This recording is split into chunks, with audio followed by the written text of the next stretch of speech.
Hey guys, it's been a little while since you've seen this thing. It looks like it's a storage unit at the moment, just covered in stuff.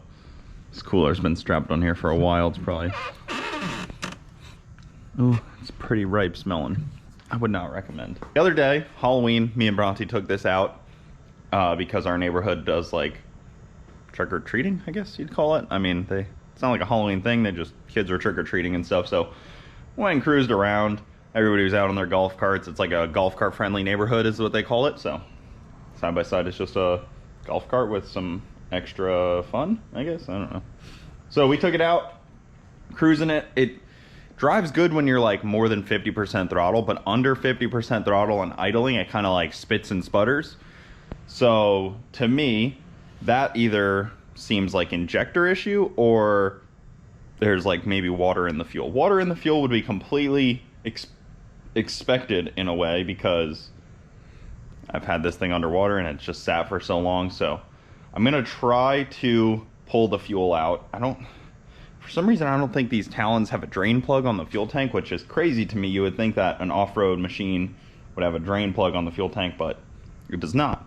And then also the valve cover gasket is still leaking. I have two new ones. I bought a spare because I was like, let me buy a new one and a spare. So I'm gonna try to replace that as well. But that you have to like take apart the whole back, but shouldn't be too bad. So I'm gonna try to get going on this stuff right now. Try to get the fuel out, put some fresh 93 in there and see how it does. I mean, it's hard to describe, but that is not very pretty looking fuel. Like it's very seems pretty watery.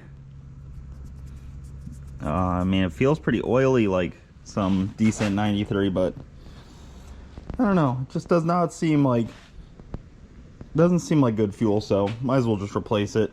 Got some fresh petrol, 5 gallons of it for a total of $3.99 a gallon. Goodness. Oh man. In here are doing some weird stuff. Like right now it sounds like it's down a hole. Like you see that? What was that? Honda, why are you doing this?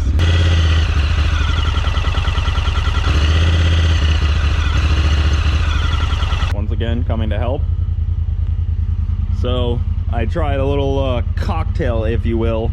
I had a couple different like things that you mix with fuel, like injector cleaner, seafoam, top fuel lube, fuel system cleaner. Just did a little bit of a sprinkle of each one, just to try. I mean, everything's good to add to fuel, so why can't they be good together? You know, all happy family in there. All right, I'm gonna go ahead and say I think I fixed my fueling issue. It seems like it's running really good now. It's idling a lot better. It's always kind of idled like this, like a little like rattly. It's honestly always sounded kind of rattly like this. Hasn't like misfired in a minute here, so once it got up to temp, once the fuel really kind of started to kick through, it's running good now. So happy with that. Now I just gotta pull it back in, let it cool down for a little while, and pull that valve cover off. So I've actually done this valve cover gasket on camera before and it didn't hold, so I feel like I'm out here doing government work, you know? Gotta do it twice. All right, well, you guys have seen this site before. The valve cover off, nice and simple. Well, as much as you guys would like to see me sit here and put this valve cover back on, I don't think I need to bore you guys with the details. I put it back on, car's running good, not leaking from the valve cover anymore, so we're good to go.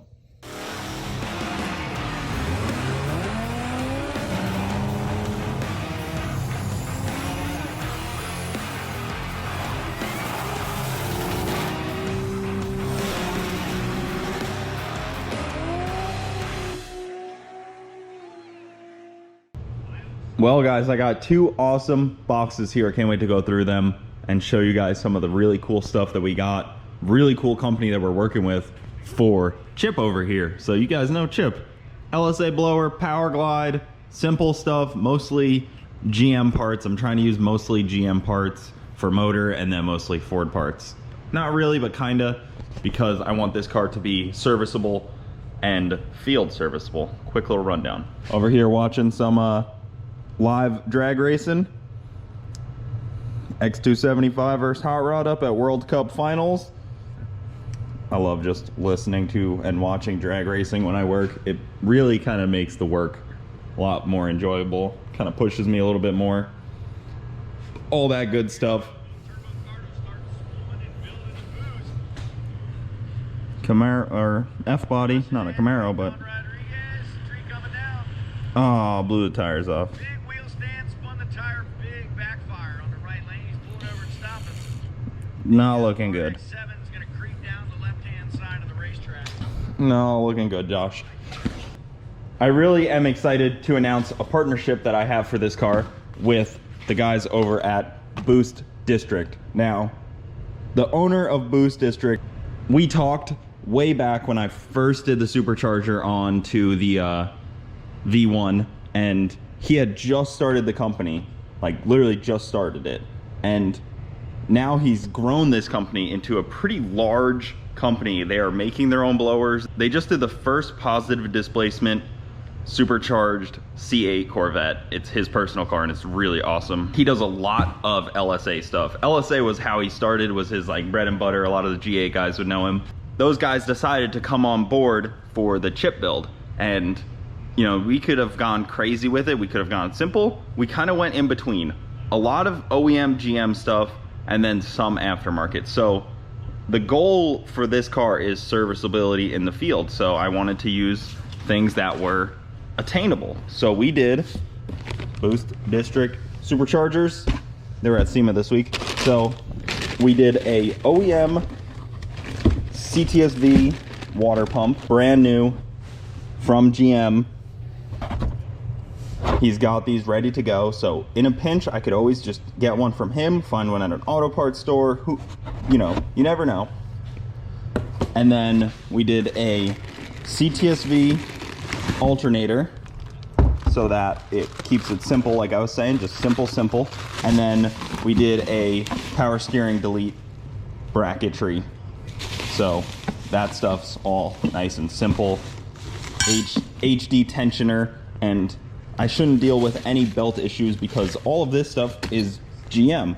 Like, this is how GM did this. So even the ZL1s had no power steering, so it's very similar to how the ZL1 did the power steering setup. And then, you know, with the HD tensioner and stuff, brand new, all right from GM, just makes it so simple. And he was able to just get all this stuff right to me.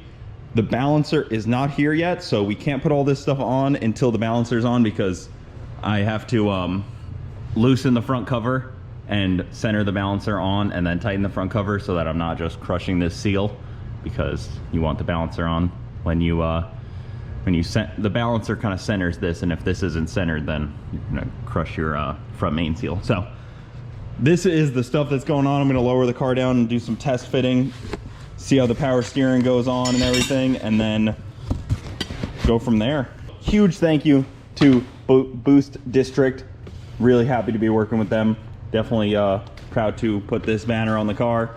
Oh, and we have a 2.45 Grip Tech pulley that they supplied. It is got their labeling on it and everything, so made in the USA. Nice upper pulley, and then I'm gonna put that on right now. Dang, look at that rotary out here smoking in the cold. Gosh, I love rotaries.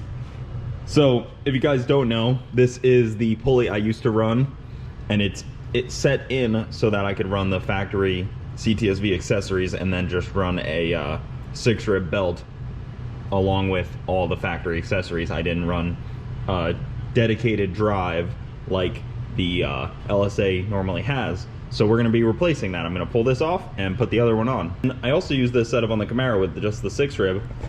And I'm gonna say it, I think I still hold the record for fastest 6-rib LSA combo. 960 was my best, I think. So if anybody's got a faster 6-rib combo, let me know. 960. It was pretty quick on a 6-rib that would sling off randomly. I remember when I would hit limiter in the burnout box, if I just touch limiter, it would just sling the belt off. I cannot get this pulley off. You can see it actually bent the pulley, which I kind of expected this thing to be ruined anyways. It's not like it's that big of an issue. But the tool I was trying to use, I made this little tool right here, and that's pretty thick steel, and it just bent it very easily, like nothing. trying to get it off. Yeah, so the snout has to come off anyways to press the new one on, so I'm just gonna pull the snout off, and I think I'm just gonna bring it up to Faster Proms, the guys up there, Jeremy and them, because they have all the tools to replace pulleys, and might as well just go up there tomorrow and visit them. And then just a few bolts later and the snout is off. You can see it is completely stock, unported, except for right there where old LS George pulled it off one day and he was like, hey, I surprised you with a ported snout. All right, guys, this shop may look familiar to most. Spent a lot of time driving up here. Some cars out here. You guys know where we are. Good old Faster Proms. It's been a while since I've been up here, but Laz has his Jeep project in full swing over here. This was the one I immediately wanted to gravitate to. It's the Jeep. This thing's wild. Full frame off. Figured who better to help me with LSA than Laz, the LSA guy. I mean, you have one right here. I have one in my truck that yeah, one in your truck. Destroyed the 10 bolt that was in it, so it's got a 14 bolt now that I got finished installing. Yeah, so new diff in that. Then one LSA here, one LSA there, one LSA, all the lifts pretty much. Does that Jeep have one? No, it's NA, but it is LS7. That's good enough. Yeah, we definitely like the LSA. Mm-hmm. Such an easy. It just works. Yeah, exactly. How much boost are you gonna try and run? I don't know. I don't know how much Are boost. you still running the LS6 for like the 30th time? So it's a 5.3 now, but it has LS6 heads. Okay. So, kind of. Gen 4 rods or Gen 3? Gen 3. Ooh. I've seen people make 1,000 with Gen 3 rods. Yeah, no, they do. And if an LSA is making 1,000, then you're doing something really right. How proud you were of the LS6. It's in the drift car. Yeah, but the Gen 4 rods that you had, I know. You always spoke that up. Well, because there was higher compression, so it did better. Now I got this low compression 5.3. Better for boost. Yeah, but I don't have turbos. I can't just up the boost. LSA 5.3, 220,000 miles, 650 to the tires on a 35-inch tire.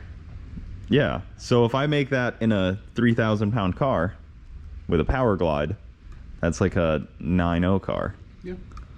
And I'll be quite happy with that. 370 makes 680. And is that's a 5.3 Gen 3 stuff? I mean, I guess it doesn't matter because when you're at 600 horsepower on a 5.3, it doesn't matter if you're Gen 3 or Gen 4. Everybody's like Gen 3, Gen 4, and you never opened that motor up, right? You didn't gap the rings. No. It's pre-gapped, 200,000 miles. This is what I'm at. That's the same as my 5.3. Everybody's like, you got to gap the rings, do new bearings, do all this. I'm like, that's why the 5.7 does so good. Yeah. The LS6. I know. I love that LS6. It's in the drift car, so if I have an issue with the 5.3, you know dang well that drift car is getting cannibalized. So Laz did it backwards from what I was doing it, but the correct way. So we don't want to chew up the side of this, and Like I already did. yeah, there is a couple of fancy pullers, but they're really expensive, and I never got them because it's easier. Pop this off, press it out.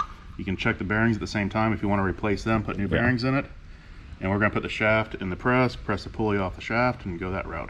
Perfect. And then I'll leave Laz this pulley because he loves spare parts, and I know you'll fix that somehow if you really wanted to run it. Honestly, could. I know if you wanted to run that, you would fix it and run it. Yeah. So I'll just leave you guys this. This wall is gonna get thinner, but put it in the lathe and cut it. And Exactly. This back wall is not that needed. no, I'm looking at the rib next to it, and I don't see the bend going into that rib. Well, it's also 8 ribs, so you just move the belt over. Because that was run on 6 rib anyways. All right, so let's go to the sketchy portion of this. Oh man, the silver one I've seen before. Well, I guess the red one too, but so Laz already got it out. Nice and simple. Yep. See? So we gotta move everything around again to get this up higher and press the shaft out. See, the experience is what I was lacking. The tools is not what I was lacking. You can see how modified the snout was to accept that old setup. Hey, buddy. Laz was helping me do LSA stuff. Well, I'm actually just filming Laz do it.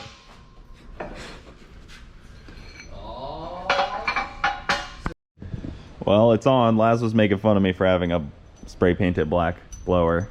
It's wrong. You know how tough it would be to powder coat one of these things? You gotta strip it all down. Kind of do it like every day.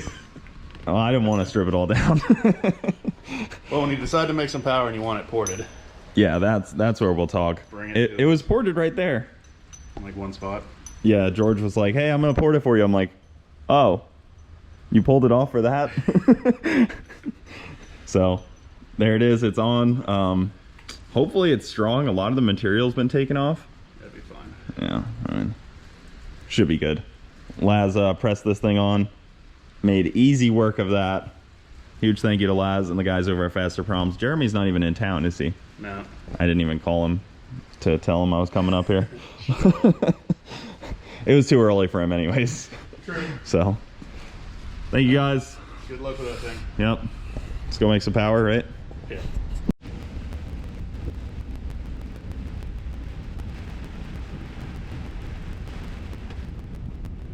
Snout's back. Got some fresh RTV to put on the shelf, some gray and black.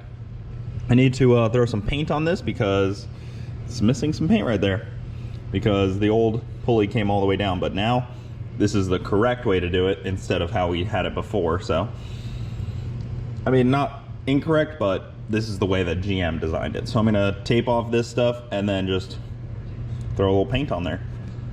Also, pretty cool. So Induction Performance, you guys know, my boys, they did so much on the Camaro. They advertise on Flow Racing, and my car is in the advertisement like 3 or 4 times. So if you're watching Flow Racing, the live feed, not to brag or anything, but you've now seen more passes from my car than any other car on property. I'll take my small victory. I wish I could be there. Unfortunately, I don't fit the rules. You guys seen in the other video. But still, one of my favorite races. I'll continue to support it. Maybe next year Chip can go. Maybe. I got some mixed peanuts, so I'm gonna tape this thing off, clean it up, and get it put back on. Got my new cross member. I feel like I always forget to check Holley, even though Holley sells everything, and I searched on Holley, and look at that. 1994 to 1998 Ford Mustang LS swap transmission cross member, TH350 Power Glide, 4L80 or 4L60. So done deal. Just had to go get this from good people over at Holley. Nice hooker deal. And then also you see this big box that is a full hooker exhaust for the car. So that's really awesome. So we'll be able to go straight out the back with a full hooker exhaust, 3-inch all the way out back, which will be awesome for making some good power. That'll definitely help us a lot. Got this guy over here painted up. All right, it is in, and now that sets my rear angle and my engine angle and everything. So I'm gonna lower back down, put the snout on, and then probably wrap it up from there. Got a lot more to do, but every little thing keeps pushing me along. Now that we have the transmission in its spot though, I can do the trans cooler, the dipstick, the shift linkage, all that kind of stuff, now that we know that this is in its final resting place. Nothing is truly tightened back here because I might have to loosen it and move it around for exhaust and everything. So I just kind of left it sitting, but should be good for now until I do till I get a little farther along. Now that I have my my other pulley on, I was able to ditch this spacer. It is a 1-inch spacer that I was using for the throttle body, and now I don't have to do that anymore. So I was able to bring the throttle body in. I'll have to readjust this cable, which is super simple, but it definitely helps a lot having it this much closer, because now I just don't have to worry about hood clearance. I can get more piping without it being, you know, a whole nother inch. It just kind of cleans everything up, and I don't have that big silver spacer. Worked good, but we don't need it anymore, so going on the shelf. Really creeping up on having this thing at just like the snowball of everything's gonna be done before we know it. That's the goal. The more little things you do, suddenly the big things get accomplished quick, and then all those little things, all these little details I've already done are gonna be really nice, you know, come a month from now when everything's kind of just like quickly wrapped up.